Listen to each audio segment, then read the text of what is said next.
evening. Thank you very much for coming. My name is Peter Florence, and it's my great pleasure to welcome you all to St. Martin in the Fields. We are down here in this beautifully atmospheric crypt.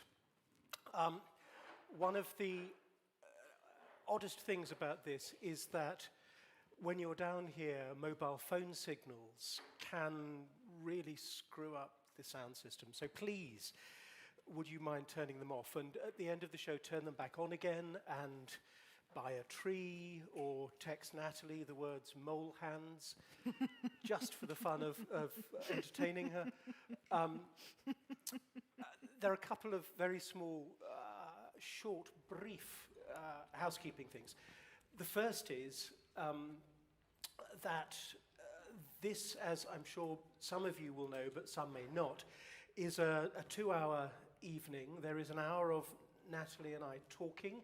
Then there's a 10 to 15 minute break whilst books will be on sale just over there, and the bar will be selling you food and drink just over there.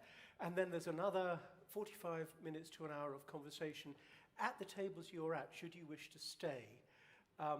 Because this conversation is not just a platform thing. And one of the joys of this extraordinary first series is that we have heard about catastrophic climate disaster and famine.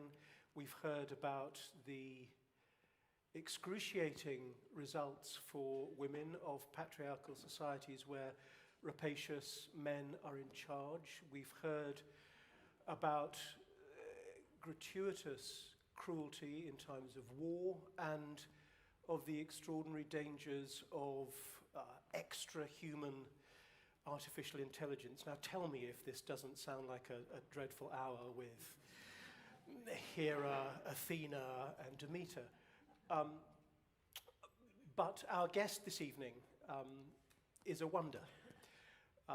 In ancient Athens, rhapsodes would maybe have an audience of a couple of hundred in a taverna or a few thousand in one of the great amphitheatres at a festival.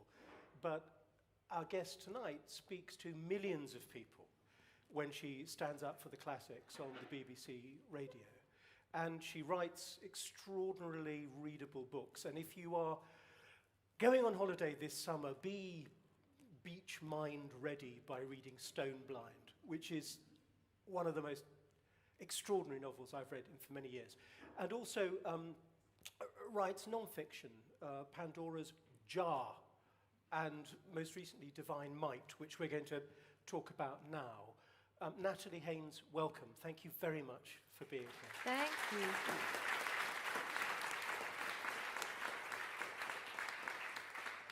You were talking on the radio this morning about Hesiod's theogony, and there is a vast panoply of gods and goddesses. But let us focus for the next hour on just the big Olympian ones and then some Furies. Now, we're going to get to Athena and Hera and Artemis and Demeter, but can I start you off sort of almost sort of chronologically with Aphrodite? All right, why not? For anyone who in the room who doesn't already know, can you just lay out the story of her creation? Yes, well, there are two versions, you'll be unsurprised to hear, at least two. So according to Homer and the Homeric hymn, which are both very early sources, 8th, 7th century BCE, she's a daughter of Zeus and Dione. So in the Iliad, when she gets injured in book 5 of the Iliad, after Athene gives sort of superpowers to Diomedes, and he has his Aristeia, the moment of being best at fighting. And Athene gives him one set of instructions, which is, you can kill anyone you like, but don't attack any of the immortal gods. And then there's a beat, and she goes, except Aphrodite. Man, sourpuss. And so there she gets, Aphrodite gets hurt, she gets wounded in the hand, and she goes, as we all would, I think, she goes running off to her mother for comfort and consolation. But more usually, in Hesiod and elsewhere, she is, her name is derived theoretically to mean Aphrodite, so given from the foam, born from the foam, and she is created from the spume that forms around the genitalia of a god Uranos after they've been chopped from his body by his son Kronos using an adamantine sickle given to him by his mother. If at any point this sounds a little Freudian, yes, I would say so. So yeah, she's born from violence in a way I think people very rarely consider, but it seems to me, I suppose it depends on everyone else's love lives, but it seems to me fully appropriate that love and sex and violence should all be so connected from their very beginning, let's say. I'm trying to avoid saying conception because of the pun, but there we are. We're in it. We might as well live with it. So yeah, she has a very violent beginning, and the drops of semen that land in the sea, which give creation to Aphrodite, are accompanied by drops of blood, and that creates the Furies. So if at any point it seems that love and revenge are opposites to you, siblings, it turns out, or quasi-siblings. She's effectively the aunt to most of the gods. Yes, on that's Olympus. true. But She doesn't play a very auntly vibe. Speaking as an aunt, I would say you can go quite a lot lower maintenance than she does, and kids will still like you. But yeah, she is. But her choice of partners is fascinating. It's like looking in a mirror, Peter. I'm not going to lie. Yeah. What's that? Terrible choices? Yes, I suppose so. Yeah, no, she makes some, I mean, there are some interesting ones. There's Anchises, who's a Trojan prince. He is, in theory, she's sort of made to fall for him. It's punishment from Zeus, payback for all the women that she's made him fall for. Sorry, sometimes the eye roll is just involuntary and I can't help myself. There's Adonis. His story is most memorably told to us by Ovid in the Metamorphoses. So in that version, it's Venus and Adonis, because obviously he uses Roman rather than Greek names. And their story is deeply romantic and tragic, a really early kind of tragic love story where two people fall beautifully in love and love each other deeply and profoundly, it seems, but a terrible accident befalls him in the shape of a wild boar that gores him to death.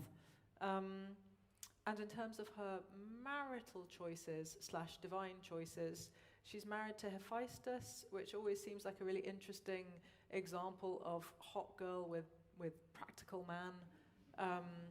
You know, and it's a trope which it can go in quite a troubling direction, I think, in pop cultural terms. There's always that sense that the schlubby guy, the sort of Big Bang Theory vibe, will get this incredibly hot girl because he's just so smart-mouthed and funny. And it's like, I mean, kind of, but nah, it's a really small step from there to just keep asking her and eventually she'll give in, which is a really small step from there to stalking. But sure, schlubby guy. I mean, I guess you could try having a shower, but yeah, in the meantime, maybe go for the being smart-mouthed and hope that works. And her lover, which annoys Hephaestus profoundly, is the god Ares, who you don't get very many narratives, considering how famous he is as the god of war, as Mars in particular, the Roman version. The Romans obviously saw themselves as the children of Mars, and Venus separately. They derive themselves both ways. But you don't get much of a narrative about Ares. Let's get back to him when we talk about Athene. But can I just ask the question about, well, it's a question about consent, but it's all about divine intervention. Yes. She famously not only is given the golden apple instead of the other two. She really is, yeah. But the result of this is her putting together Helen and Paris, yes, in which Helen has absolutely no say. Yes. Both originally and subsequently, when one of the great moments of the Iliad is when Aphrodite takes Paris away from the duel with Book 3, yeah. And then basically makes Helen go and shag him. Yeah, she absolutely does. And Helen says, I don't really fancy him today. And she's like, you've been one of my favourites for a while, but if you're not going to do what I say, that's game over. And it's a terrifying prospect. And what's interesting, at least one of the things that's interesting about it, is that Helen nonetheless in the Iliad takes responsibility upon herself for her part in causing the war. And yet, she definitely didn't in the Iliad's world, because she has absolutely no free will. And so this question about free will and determinism, which, you know, is a really integral part of Greek moral philosophy, and will be for a long time. And it's still a question that we debate now, and now neuroscientists are in the mix as well. So it's changed its parameters, but the essential question, do I decide what I'm doing or am I controlled elsewhere, is exactly the same. And the Iliad's version of Helen takes total responsibility. We can see a slightly different version in, for example, the Troades, the Euripides play Trojan Women, when Hecate, people sometimes know her better by the Roman version of her name, Hecuba, berates Helen for having started the war and is pushing very hard for her to be given the death sentence by Menelaus, Helen's husband. And Helen hits back in one of Euripides' many utterly brilliant, kind of almost legal speeches. She delivers her defense and says, you know, ahead of anything that she's going to hear, she says she wants it to go on record that actually it's Hecate who's at fault, because she should have killed Paris when she had the chance. You know, she had a dream that she would bear a child who would bring the downfall of the city, and at that point she should have killed the baby. And to a modern audience, it's like, sorry, what? But to the Greeks, you know, getting rid of unwanted children wasn't particularly uncommon. Even in tragedy, it's not that uncommon. It happens to Oedipus too, of course, spoiler. But you know, she doesn't particularly take responsibility there. She lists all the other people who are equally responsible and who she thinks are not taking on their share of the blame. But there's a fragment, maybe two fragments, I think, of a Sophocles play called The Demand for Helen's Return. So we've just got these tiny bits. And in that version, she's like a more extreme version of the one that we see in the Iliad. She's both considering suicide, she's thinking of drinking poison. And in a moment which I find genuinely astonishing. The first time I read it, I kind of looked at the back of the page like it must be a trick, you know, it's like, what?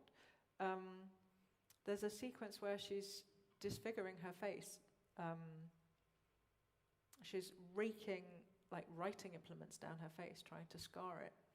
And it is such an awful moment. You're right to be shocked. It is an awful moment.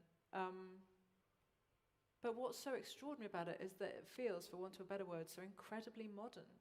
That this woman who has become world famous through the writings of men is trying to literally destroy the thing that she is famous for, using the instruments they used to make her this notorious creature, because it feels so separate, I think, from who she actually is. But of course, that's my reading. We only have like 2 lines. I really want to press that point about the difference between the fact these are stories that have been written by men. Yes. And the difference between that and what it means if you're in a Greek society where Aphrodite is an actual goddess you might pray to. So yes. Let's just separate the character from the practical religion of it. What are you praying for if you're praying to Aphrodite rather than somebody else? Love and sex. I mean, that's the joy of a polytheistic system, is that at no point when you pray to Aphrodite because that boy hasn't returned your calls, do you feel trivial because you should be praying for, like, world peace. She doesn't do world peace. You're going to have to go to a different god or goddess for world peace. She does hot boys delivery. Also, hot girls delivery. And so when Sappho prays to her in one of her very beautiful, relatively extant lyric poems, her version of Aphrodite responds immediately, and she says to Sappho, the girl that you want is, if she's not returning your calls now, if she's, you know, refusing the gifts that you send, she says she'll be buying you presents in a minute. If she's running away from you, she's going to be running towards you. And Aphrodite is absolutely explicit. She says these things will happen, kouk ethaloio, whether she wants it or not. So there's absolutely no sense of free will again, which is, you know, to me now, it's really troubling. I'm afraid when I was a teenager, when I first read it, I thought, yeah, fine. Yeah. Let's stick to whether she wants it or not for a second, because there are 2 great takeaways from the study of classics, particularly Greek culture. One is, don't ever whoever you are, however talented or ambitious you are, ever even pretend or think or definitely not say that you're as good as the god that represents that particular talent. Or Never any at all. god, or agree if anyone else says it, or even don't disagree if someone else says, that's as good as if a goddess had done it. You have to say, no it isn't, don't be so stupid. The second disaster is in any way pissing off Hera. Yes, fact. And the simplest way of pissing off Hera is to be raped by her husband, right? Yes, I'm afraid it is. So your big project, that sounds so crass, but one of the things you've done that is most remarkable is brought out all the women's stories from Troy in Thousand Ships, of Medusa. You've been reclaiming and celebrating these women who maybe haven't had enough of their own stories. But you've even gone so far as to sort of rehabilitate and champion Hera, who is, in my mind, almost without kind of forgiveness. Yeah, I know, I hear you. And when I said I was going to write the chapter, I have a friend who is a professor of Greek, and we were exchanging emails at this point because I guess the pandemic was still locking us down. And he said, what are you working on at the moment? And I said, I'm just starting a sequel to Pandora's Jar about goddesses. I want to make people realize that, there's a different way of looking at them, that they're not villains. And he wrote, I'm trying to deliver this in a neutral tone and I just can't do it. What I read him having written was, I can't wait to see how you rehabilitate Hera. And fully 2 years later, I discovered that he had actually intended the phrase, I can't wait to see how you rehabilitate Hera. It's like, oh, okay, nice. Sorry about that. So, yes, my apologies to the professor who I misrepresented at every stage in that book. But I felt and still feel that Hera is monstrous. She does awful things. And so her chapter in Divine Might begins with one of the absolutely worst pieces of her behavior. The persecution of Io is indefensibly cruel, horrifically so. And so I kind of wanted to say front and center, she is the monster you think she is. But my question is why? And the answer, I think, is much more complicated than it looks. The short answer that we always are kind of given is because she's a jealous bitch. And it's like, okay, well then I have questions, and they're this. Why don't we ever think about the way her status is solely dependent on her husband? Because it is that the ultimate patriarchy is Olympus, where the ultimate patriarch rules. And she is in a relationship with a god that is incredibly insecure for her, I think. When they meet, we're told he hungers for her for 300 years. So they obviously have great sex for ages. But then his eye is always elsewhere. Now, his complete incapacity to even begin to acknowledge the notion of consent is almost a separate issue. From her perspective, at the time that these poems largely are being composed, the issue of consent isn't one that comes up very often, unfortunately, although it does sometimes. But her status is always shaky. He is married to other women before he's married to her. And who remembers them? Who remembers Metis or Themis? Well, me, obviously, I wrote chapters for both of them in Stone Blind and in Ships, but that's a separate...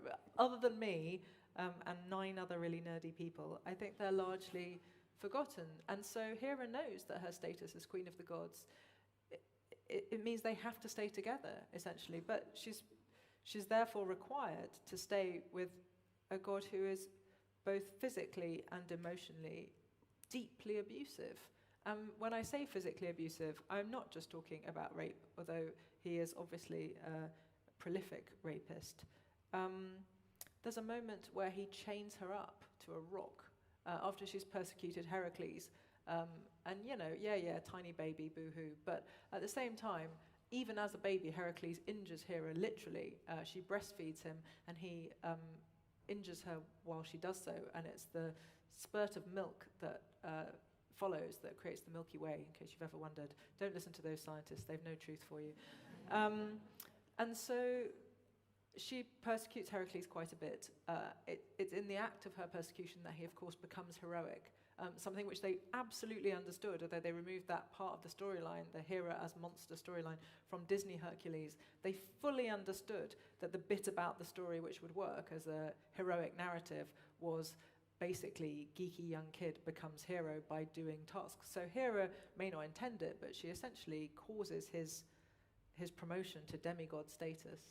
But there's a moment in the Iliad, right near the start, where she's in conversation with Hephaestus, and she says, basically, it's a perfect moment in Homer's depiction of their relationship, because they're on the same side, right? The Greeks are going to win the Trojan War. Sorry if that's spoiled it for anybody. And they both want that to happen. Hera hates the Trojans because Paris, although it doesn't say so in the Iliad, but it's alluded to perhaps, because Paris has given the golden apple, the one that says Ter Caliste for the most beautiful woman, to Aphrodite rather than to her. She hates the Trojans as a group. And, you know, the fates have already decreed that this is the way the war is going to go, that the Greeks will win. So she and Zeus are on the same side. And then brilliantly, in book 1, the poem puts them on opposite sides straight away, because Achilles is so furious with Agamemnon that he demands that the Greeks be given a really rough ride for about 16 books or so. And so Zeus then agrees to that, thanks to the prayers and appeals of Thetis, the mother of Achilles. And so that puts him and Hera on opposite sides. And she has a consultation with Hephaestus and says, basically, we're going to have to undermine him and not allow him to do what he wants to do, which is kill lots and lots of Greeks. And Hephaestus says, okay, but you were going to have to be kind of sneaky about it. We can't go directly against his will, because, he says, the last time we tried doing that, he hurt you, and when I tried to stop him, he hurt me. And he's not talking metaphorically. He's talking, this lame god is talking about having been hurled from Mount Olympus and landing on, I think, Lemnos, the island of Lemnos. And that's how he ends up with an injured foot. And again, this might seem like quite a sort of trivial thing for a god, but in the Odyssey, as Demodocus sings it, when Hephaestus discovers his wife Aphrodite is banging the god Ares while he's out, you know, doing some handicrafts, the thing that he focuses on, it breaks my heart. Even though he behaves horribly, it breaks my heart. He says, you know, she's seeing that man with the perfect feet. It's like, oh, I know, right? I know. I want to come back to the Iliad as source for so much of this. Yes. But let me just flip on to the Homeric hymn that gives us the story of Demeter, one of Zeus's previous wives and elder sister. Can you just, pan out for me what a Homeric hymn is, if it's not written by Homer? Okay, so it's roughly the same era as Homer. And what happens in antiquity is there are these two great early poets, Homer and Hesiod, and basically anything that comes down to people later than that, which doesn't have a definite name attached to it, is attributed to one or the other if it's good enough. And so the Homeric hymns are stories of the gods. Some of them are very short. There's one to Hestia, which is like 4 lines long, I think. But the Homeric hymn to Demeter tells the story of Persephone being kidnapped and trafficked by her uncle Hades in a conspiracy with her father Zeus. And it's absolutely astonishing. And we didn't have it for a really long time. It was believed lost. And then it was discovered, the only copy of the manuscript to survive to today was discovered, I think I'm right to say, on the floor of a farmhouse somewhere in Russia. It was believed to be in archives in Moscow, but it was found by some guy, allegedly, although generally these kinds of stories mean that someone stole it from somewhere, truthfully, but, I hesitate to slur the dead. But, found by some guy, surrounded by chicken food and things being pecked at nearby. So when there are little moments in the Homeric hymn where it says that the text is corrupted at this point, that's because a bit of chicken food landed in the wrong spot. But it's one of the very few examples, this story, of one of his peers, his family, his siblings, standing up to Zeus and going, no. Yeah, this far and no further. Yeah, absolutely. And it really unusually is a woman when it happens. And because they absolutely don't consider it, as the story is told in the Homeric hymn, Hades and Zeus simply make a pact without ever consulting Demeter that Hades should marry her daughter, Persephone. And the idea that Persephone might be consulted is obviously optimistic, although in Ovid's version, in the Metamorphoses, when it's sung by Calliope in the contest with the Pierids, she does mention consent. So it's only, 600-700 years later. It's not that, well, I suppose it's quite a long time. But the issue of her mother's consent is the real deal here. So obviously in the real world at that time, you would only need paternal consent for anyone to marry anybody because it's a deeply patriarchal society. But in the world of myth, then they really needed to ask her mother, and that is Demeter. And because they don't, they assume that they can simply leave Persephone in the underworld, and they both have what they want, so it doesn't really matter that Demeter is sad. And Demeter starves the world until they give her daughter back. She is the most extraordinary mother.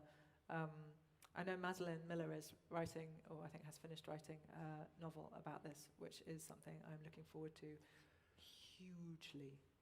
And it revolves, I'm fascinated that we know this from the idea of consent being introduced by Ovid, of all people. I mean, the absolute 100% sex pest poet. Yeah. Yeah, and I'm intrigued by the way in which, just as you say, 700, 800 years later, there's already a revision, or is it a revision, or is he, do we know if he's working from a particular source, or whether all the sources. He's the most well-read. He's the most well-read, most allusive poet, although there's a huge tradition of allusive poetry in the Hellenistic era. So after Alexander the Great, essentially, I guess, or around then onwards, then those Greek writers, it becomes very referential, not rev, although maybe sometimes reverential too. But Ovid in particular is an absolute magpie for other versions of stories. And so what he does when he takes these stories on, particularly in the Metamorphoses, but also in the Heroides, is essentially to say, how can I make this mine? And sometimes that means adding in a really unexpected twist, like the version of the story that Calliope sings in the Metamorphoses, where Hades is just taking his immortal chariot back to the underworld with Persephone. Obviously he uses their Roman names, Pluto, Proserpina. He's scooped her up. It's slightly less disturbing than the Homeric hymn, where she's been described as Paidzusan. She's been playing like a child, Pais. So it's a child that he collects and takes to the underworld. The version in Ovid isn't quite so explicit, but he tries to re-enter the underworld through a stream that has a nymph, like a guardian nymph, named Cyane. And Cyane literally and metaphorically stands up to him and says, no, you can't come through my stream because you haven't asked that girl if she wants to come with you, and you haven't asked her mother if it's all right to marry her. And it makes no difference. He just blasts an alternative entrance to the underworld, and she dissolves into the stream because she's so traumatized by the encounter. But it's a fascinating moment. 2,000 years ago. I'm sure a lot of us probably remember, really only 3 or 4 years ago, there was a sort of strange movement in mass media to say, apparently when, for example, Harvey Weinstein was indulging in his reign of terror, apparently consent was a thing then, when actually it was only invented about 3 years ago. And we all went, yeah, Ovid knew what yes meant. If Demeter is underappreciated, underknown, the Olympian who gets no airtime at all is Hestia. Not on my watch. Exactly. If this shit ends now. If Zeus is the sort of IMAX and the other gods are all kind of art house, she's basically television, isn't she? She's in every home. Yeah, no, it's true. It was so hard writing her chapter because there's so little narrative about her. And even the Homeric hymns that are about her are incredibly short, and you're like, oh my God. And yet she is absolutely central, both to Greek worship in general, and also to the aspects of life which are so central that we almost don't mention them. So every home has an altar to Hestia in it. Every temple has an altar to Hestia in it. Every civic building has an altar to Hestia. And in your home, you have an altar to Hestia right now, because as far as the Greeks are concerned, that's what your cooker is. And yes, a microwave counts. Yes, even an air fryer counts. Or your central heating, which I guess is the modern version of a fire.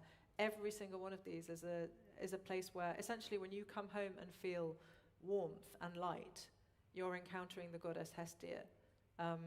She is the goddess of the hearth. For the Romans, she is Vesta, and Vesta is much more central to their civic worship. So Vestal virgins obviously have caught people's imagination because it takes 10 years to learn how to be a Vestal, and then 10 years to be a Vestal, and then 10 years to teach Vestal skills to the next generation of Vestals. But given that your only job really is to keep a flame from going out, it's hard to imagine how that took 10 years. Also, they set fire to I don't know how many temples of Vesta burned down in the same place in Rome, but it is a Monty Python number. It's it's a lot, and it is just a bit funny. But joyously, in Pompeii, you find frescoes of Vesta at bakeries, because obviously they have hot ovens. So Hestia, on top of being the sort of lovely, welcoming home goddess, is also the goddess of cake and bread. How is she not? How do we not all have, necklaces with her on? I don't know. Is it a surprise that she is one of those three goddesses who is a Parthenos? It is a surprise because there's no way around it. Women have absolutely no choice in antiquity, essentially, except to marry or become a priestess. That's basically it. If you're in myth, you might get to be a kind of lawless Amazon or something like that. That would be fun. But basically, priestess, wife, that's it. And yet, when we look at the Olympian gods and goddesses who kind of are worshipped in this system, then fully half of those big 6 goddesses reject marriage. It's quite a lot, really, when you think about it like that. And I'm never quite sure if it's because the gods and goddesses are so different from us that, of course, they're going to live in a completely different way. So while we would all, embrace marriage, this always makes me think of that bit of Ovid where he says, flee the use of husbands. but other people who are less wise than me, obviously embrace the notion of marriage. But then, is that it? Is it because they're so different from us that they reject it? Or is it just because Olympian gods are all the absolute pits and the idea of marrying one of them is the worst one you'd ever have? I don't know. Maybe it's just the terrible caliber of husbands. But it's really interesting, isn't it, that the goddess of domesticity should not be She's part domestic without being married. Yeah, if anything, she's in a situation which I have yet to find another example of, which is basically a kind of cozy flat share sitcom with the god Hermes. They share a house, but they're not having sex. And I was going to say, well, obviously because they're aunt and niece, but nephew even, but that's not at all a given. Play. It's Greek myth. Yeah. They just are buds living in the same house. It's sort of oddly, again, it feels oddly modern, but in a way they go together beautifully because Hestia never goes out of the house, or almost never. There's a vase painting that shows her going to the wedding of Thetis and Peleus, I think, and she's sort of arm in arm with Demeter. And you can tell it's definitely her because their names are painted on the vase, and although the vase is damaged, so you can't see all of her, you can see her name.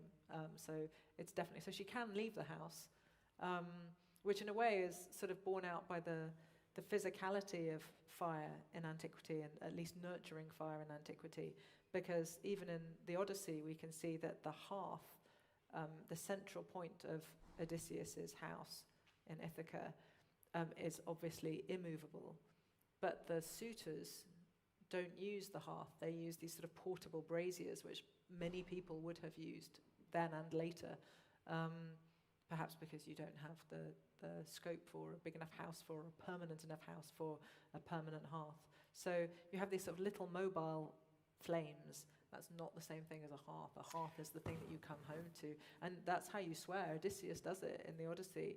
He says, he swears by Xenia, by the relationships between strangers and friends, and he swears by Zeus, and he swears by Hestia, or in Homeric Greek, Hestia. I see you're dragging me towards the big one by introducing Odysseus, who is in fact in many ways just a reflection of his patron goddess.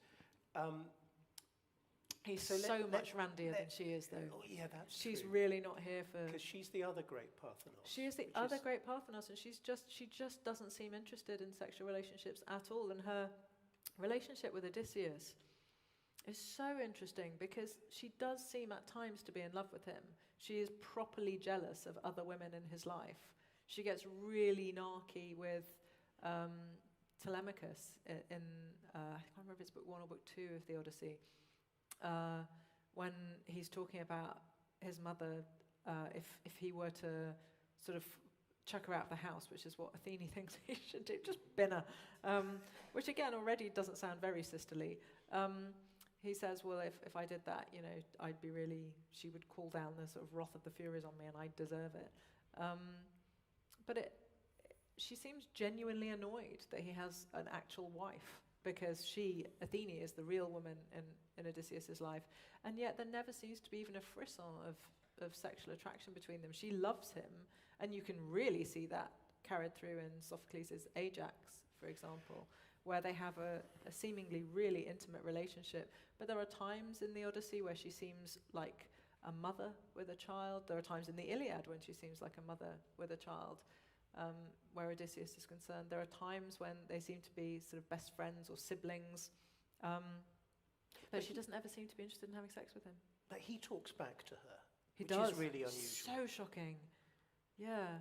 I mean, you only have to see what happens when Helen tries to answer Aphrodite back in the Iliad. It's like, that looks like a terrible idea. But he's like, no, don't do that. And you're like, did you just say don't do that to a goddess? But he gets away with it.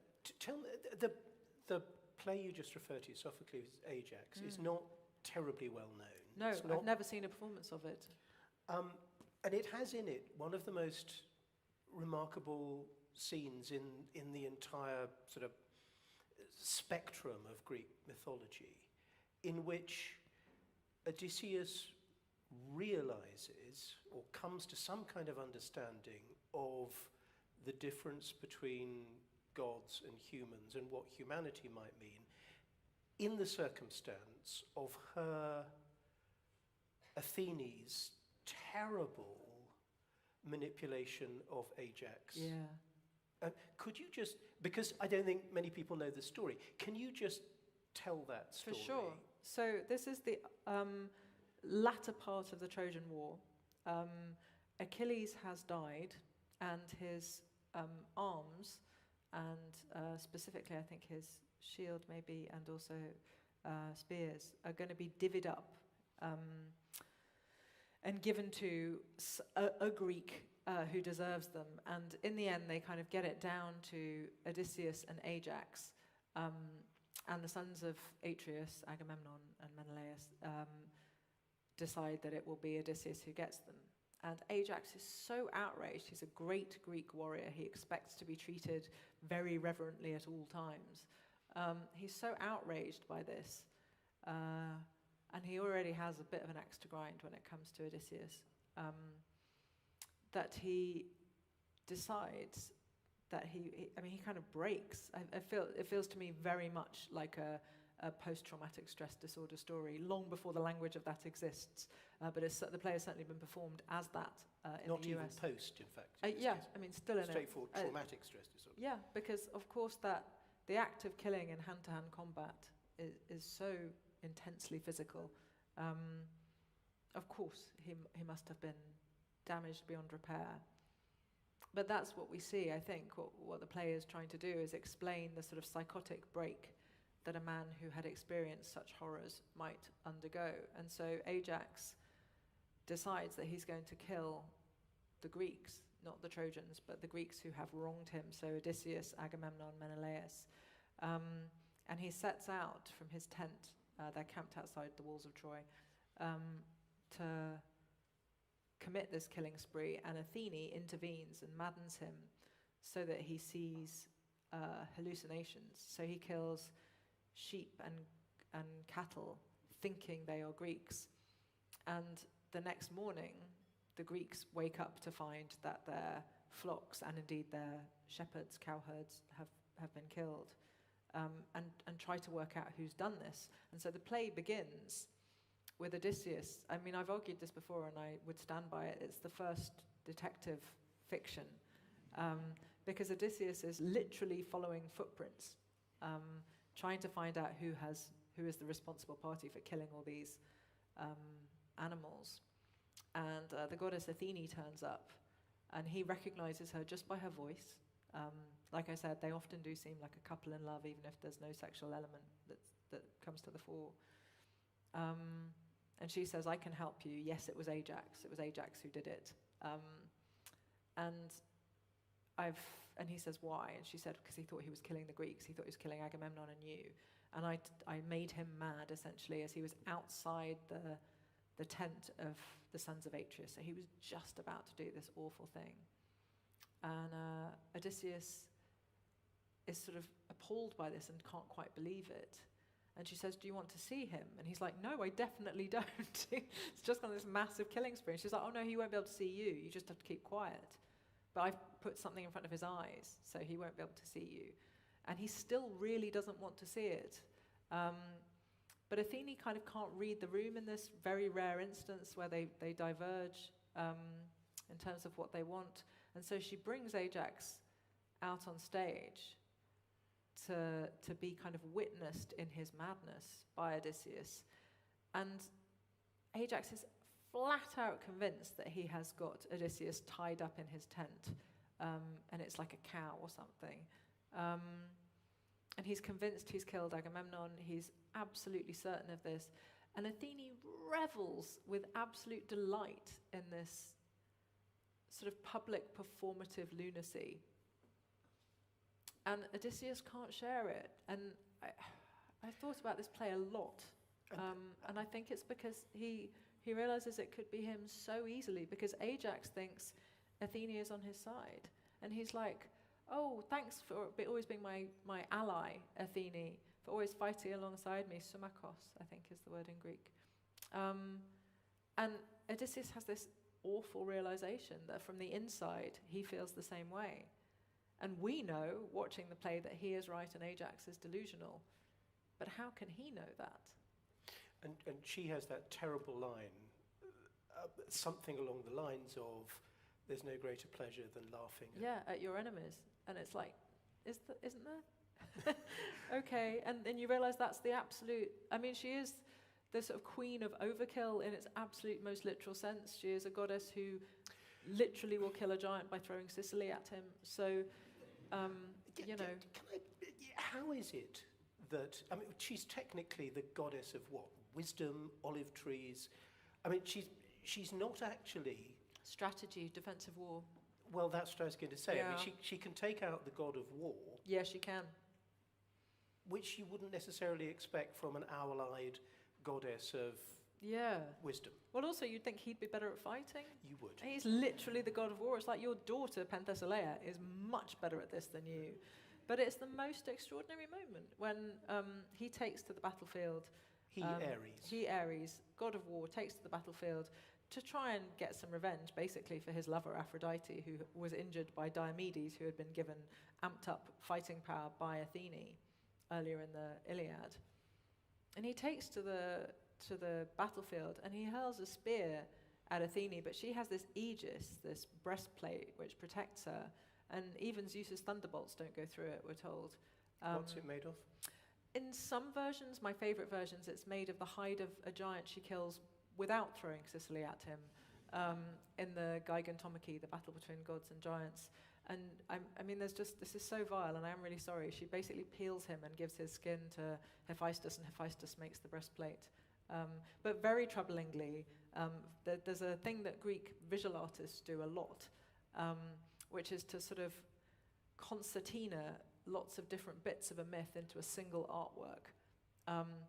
And never is this more evident than in the Pergamon altar in Berlin at the Pergamon Museum, which I can't recommend to you enough, although don't go at the moment because I think it's still closed for a refurb. Until 2040.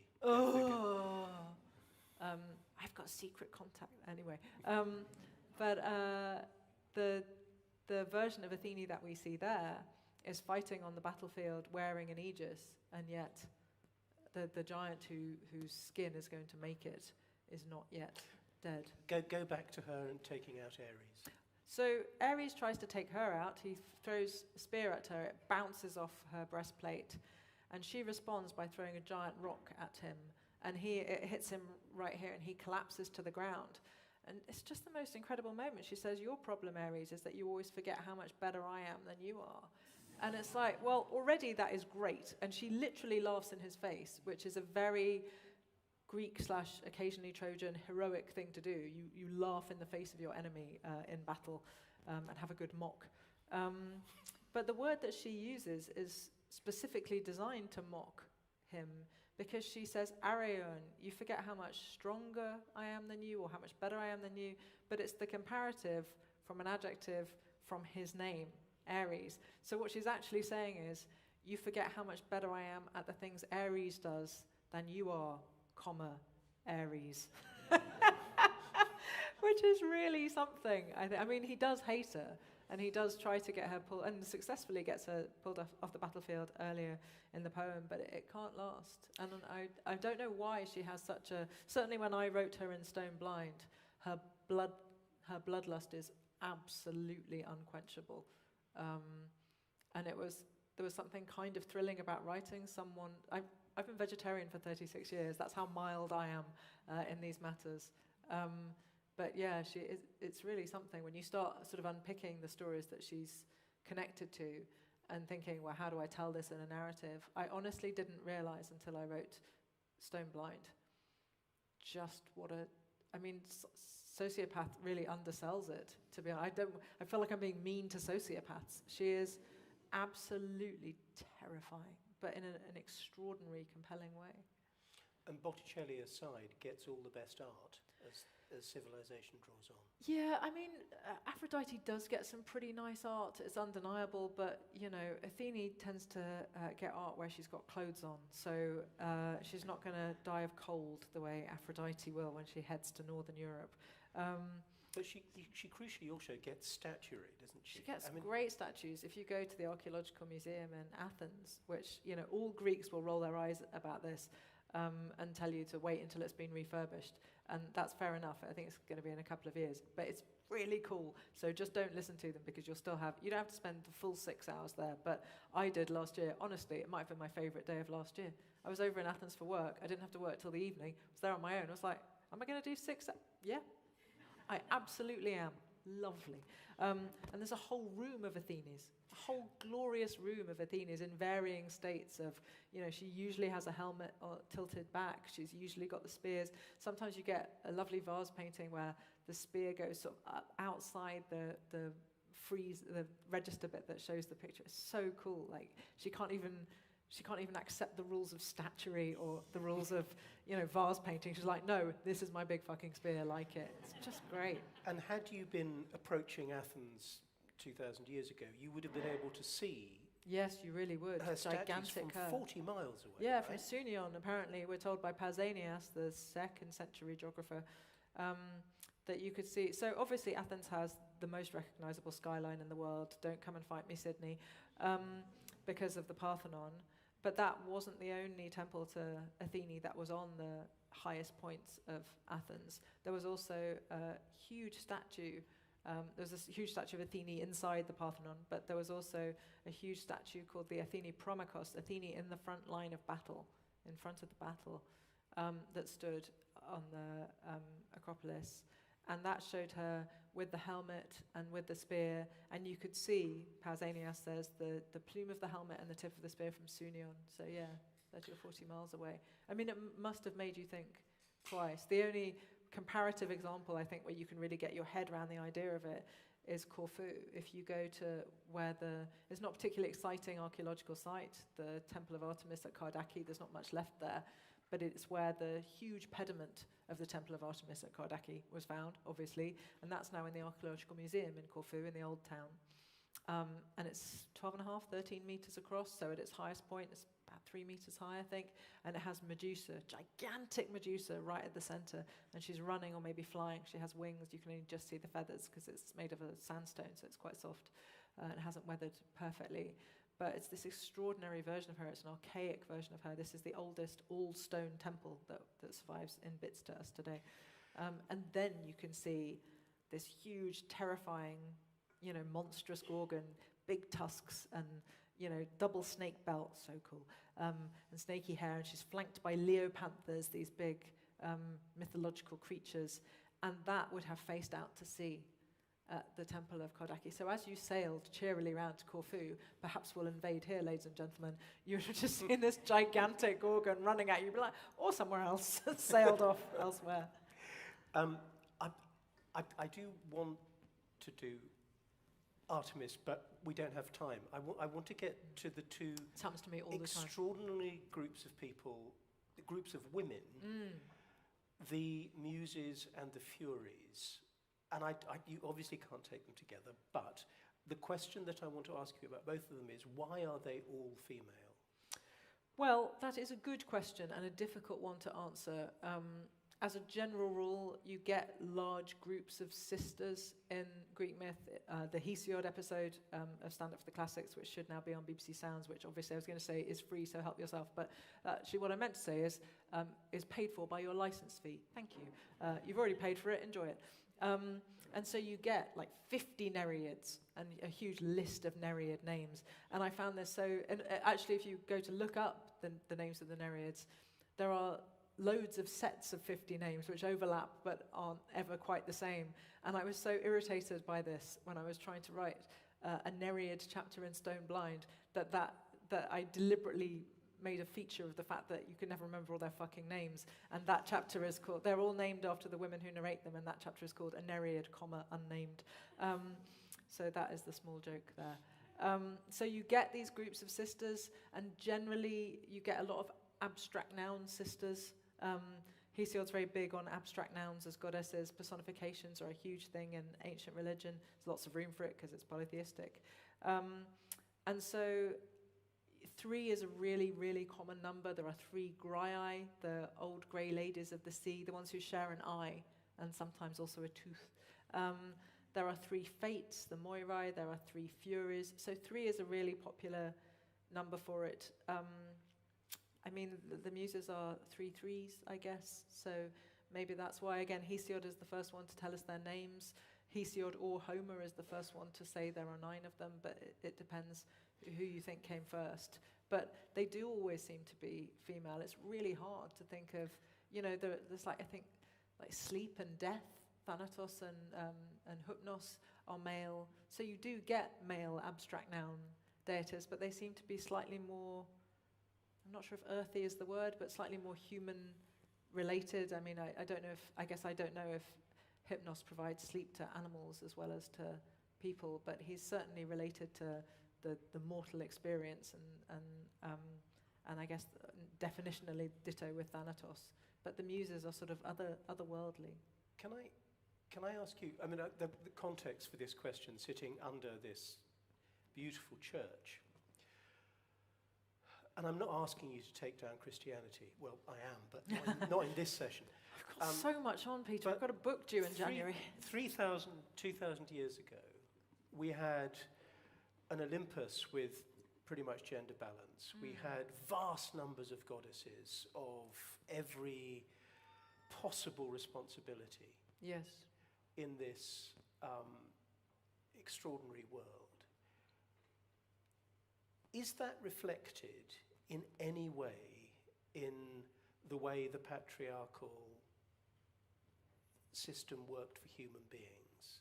And I mean, that's the first question. There's a follow-up question to it. No is the short answer. I mean, one of the strangest things about the way that the Greeks and then the Romans worship their goddesses is that these goddesses have essentially superpowers, but women in reality had very little, and it's never more pronounced really than in Athens, where I mean, if we can take the word of Aristophanes, which is always a bit of a risk, but it's hard to see how the joke would work if women couldn't have jobs. It seems that working class women would be outside of the house, selling things in the market and so on. So this is 5th century BCE when there are when the Parthenon was built. But richer women, upper class women, aristocratic women, had no freedom at all. They would live a completely cloistered existence. They'd basically be, in the women's quarters of their home, and they would see other women and slaves, but the only men they would be likely to see would be like a father, a son, a husband, maybe a brother. And that I've argued before, and I kind of stand by it, that there's a huge amount of Athenian law in the 5th and 4th century basically stems from the abiding fear that your wife might bang another man. It's incredible how worried they are about it. There's this constant sense that you might accidentally bring up another man's child as your own. It was a profoundly Athenian anxiety, because you only have to look south to the Peloponnese, albeit that the versions of Sparta that we have are largely constructed by non-Spartan (Athenian) writers. But there we see this idea where children are a kind of communal affair, and that women might get bored of an old husband and pick a younger model, and then their children would be brought up in the reason that men were so obsessed by Sparta in the 20th century and 19th century is because they basically look like boys' boarding schools, I think, and they were like, oh, I know what that looks like, and you're like, sure, let's assume it was exactly like your school. It seems weird that it wouldn't be, doesn't it? And so you do get this much more kind of communal upbringing, but for the Athenians, it's very literally boundaried, and the question that we used to have to answer when I was doing A-level ancient history was, would you rather be an Athenian woman or a hetaira, a high-end courtesan like Aspasia? And I like to think they wouldn't ask 18-year-old girls to write the answers to those kind of questions, but you never know. But we were all like, well, obviously you'd rather be a hetaira because you can read things and go to parties and talk to men about philosophy, and I guess there's the sex, but also, you would get to do all these fun things. But the only examples in law that survive to us are of the opposite happening, or of hetairai, women from not Athens, trying to pass as Athenian citizen women. So in other words, to have a life which is, if anything, more constrained. At least by the time of Rome, you get women owning property and owning businesses. You can find, bricks stamped with the name of a woman who owns the factory on it, but not in Athens. One of the joys of Divine Might, both as a book and as an audio, I cannot recommend highly enough to those of you who are familiar with Natalie's performative delivery on the radio, the audio book of this novel, because it's like having her speak to you on the telephone at midnight. Which I will do if you're sad Yeah. or stressed in some way. But one of the joys of this is your description of the way very empowered, superpowered female performers and stars of today are adopting some of the personae and cultural signifiers of classical Greek antiquity. Most spectacularly, you've got Lizzo and Cardi B. I have. And the Rumours video. And it's so cool.